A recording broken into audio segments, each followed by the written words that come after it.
Hey, what's going on, guys? Tim here, doing another tutorial today, and this is yet another kind of simple paracord bracelet tutorial. Nothing too fancy, it's a little more simple, but it looks nice.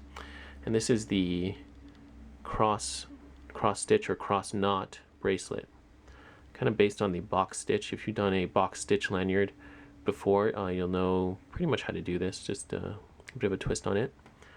So yeah, it looks great in two colors, one color, and yeah, I think you guys will like it. So without further ado, let's get to the tutorial.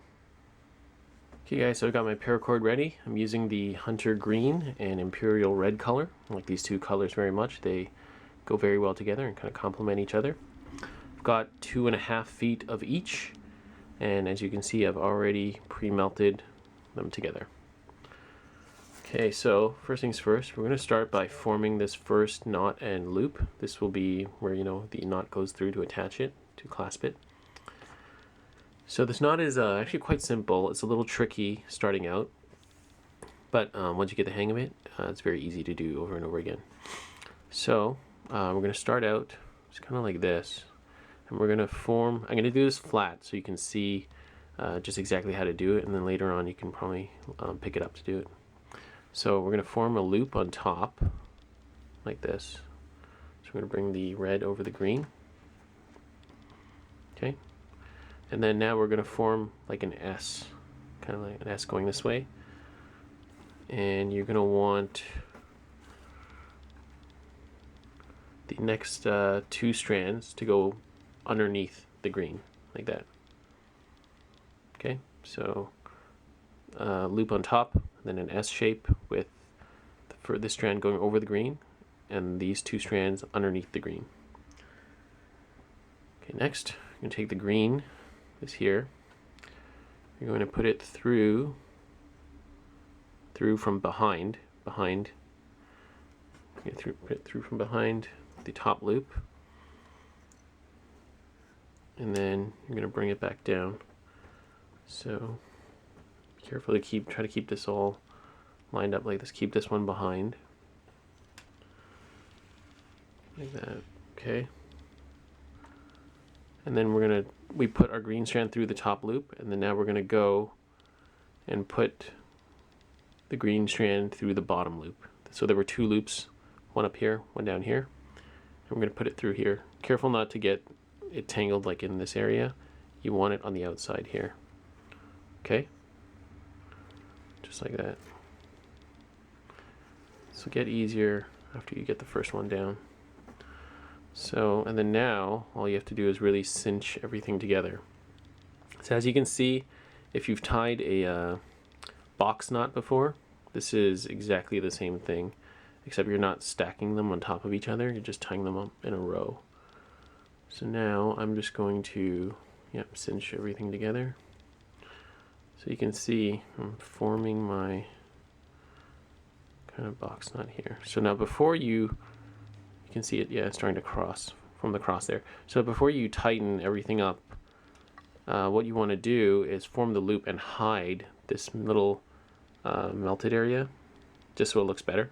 If you're using a single color, then that doesn't matter. So what I'm going to do is I'm going to try to hide it like right there. Okay, so that way we don't really see it. You're going to have to just play around with this a bit.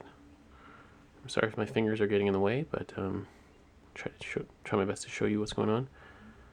Right, so you see I'm just kind of cinching everything together, and I'm trying to keep that melted area right underneath this strand so you don't see it. It looks nice.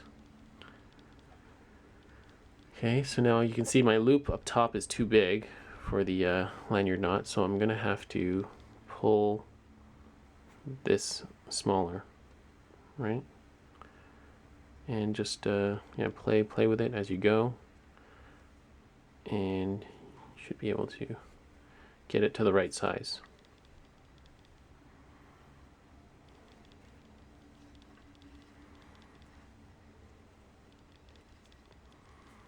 Okay, so that seems about right to me.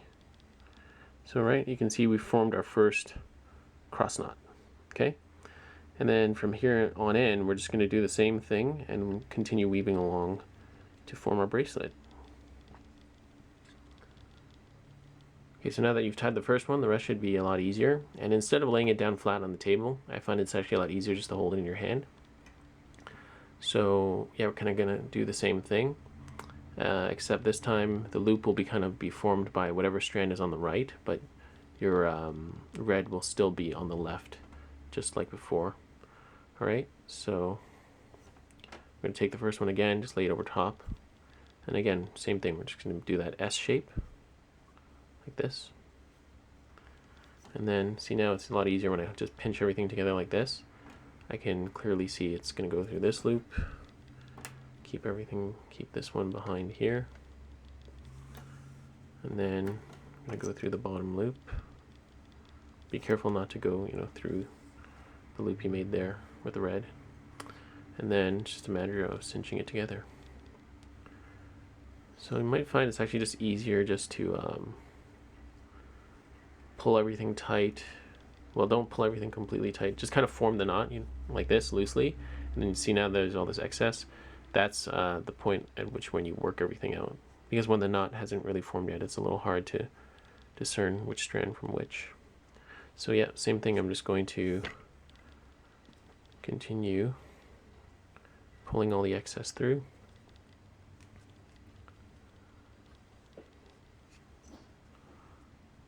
Right. So now the key to making this bracelet look good is having the gaps in between your knots look consistent. The gaps meaning the space between the two cross knots. Okay. So now I chose to have relatively little space in between mine. I mean, you can actually customize this however you like. If you want your knots spaced out a bit more, you can make the space here in between your two knots bigger. Right? I'm just going to keep it consistent and do the same style I did here.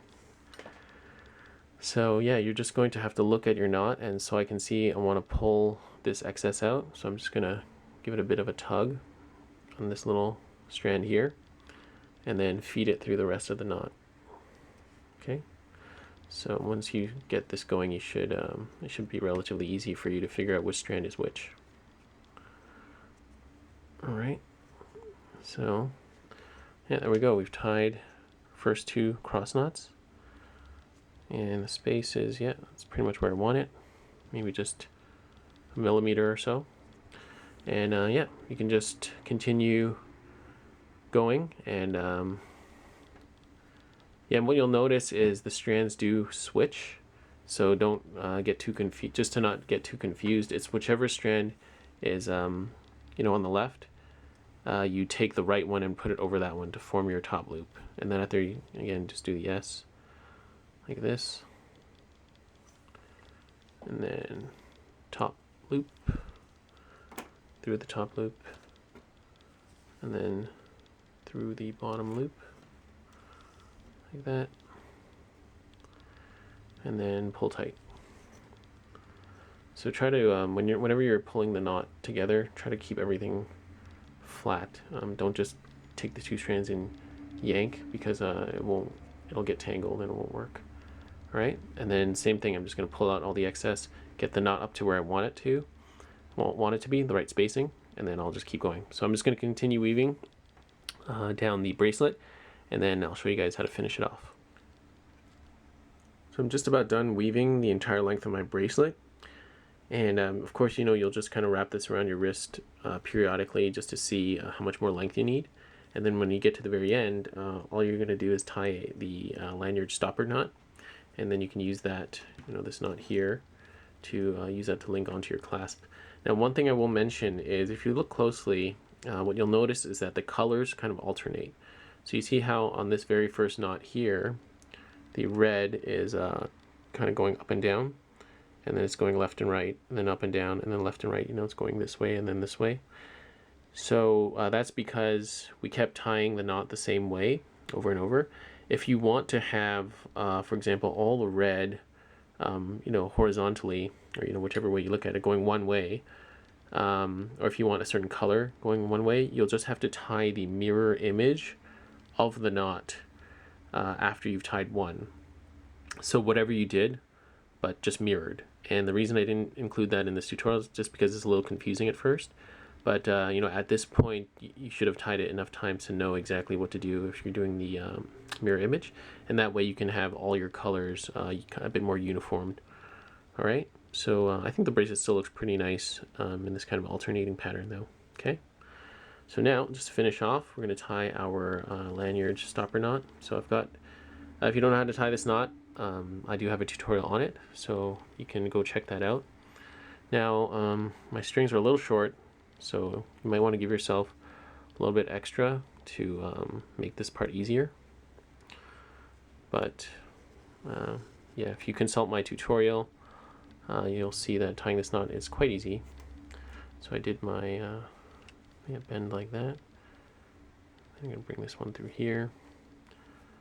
And yeah, I'm not really going to go into detail about how to tie this knot because you can just consult my other tutorial. Okay. And I think that's it. All right, so I got my lanyard knot kind of done up. Now I'm just going to cinch this lanyard knot all the way to just move it over by cinching out the excess. All right, and we are finished. There you have the cross knot bracelet. Very simple, very easy to make if you've done the box knot before. This should be fairly easy for you, and of course this is what it looks like on the inside. Also kind of interesting. Of course this side looks better. And yeah, it looks good with single color, 2 colors. Yeah, very simple, very easy to make. So I think that's everything I need to tell you guys. If you have any questions or comments, please feel free to leave them down below. I always enjoy hearing from you guys. And I think that's it. So thanks for watching, guys. Hope you enjoyed this tutorial, and please subscribe for more content. All right, thanks for watching, guys. Bye.